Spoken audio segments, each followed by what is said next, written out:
મારે એકવાર ફરીથી શાળાએ જવું છે. દોડતા જઈને મારી રોજની બાંકડીએ બેસવું છે. રોજ સવારે ઊંચા અવાજે રાષ્ટ્રગીત ગાવું છે. નવી નવી નોટની સુગંધ લેતા પહેલા પાને સુંદર અક્ષરે મારું નામ લખવું છે. મારે એકવાર ફરીથી શાળાએ જવું છે. રિસેસ પડતા જ વોટર બેગ ફેંકી નળ નીચે હાથ ધરીને પાણી પીવું છે. જેમ તેમ લંચ બોક્સ પૂરું કરી મરચું મીઠું ભભરાવેલ આમલી બોર જમરૂ કાકડી આ બધું ખાવું છે.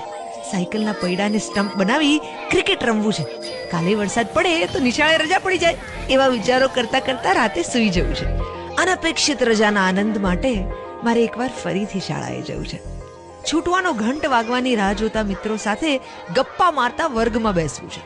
ઘંટ વાગતા જ મિત્રોનું કુંડાળું કરીને સાયકલની રેસ લગાવતા ઘરે પહોંચી જવું છે.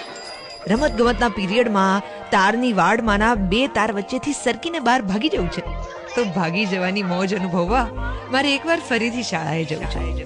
દિવાળીના વેકેશનની રાહ જોતા 6 માસિક પરીક્ષાનો અભ્યાસ કરવો છે. દિવસભર કિલ્લો બાંધી માટીને પગથી તોડી હાથ ધોયા વિના ફરાળની થાળી પર ઝાપટવું છે. રાતે ઝજ્જા બધા ફટાકડા ફોડ્યા પછી તેમાંથી ન ફૂટેલા ફટાકડા શોધતા ફરવું છે.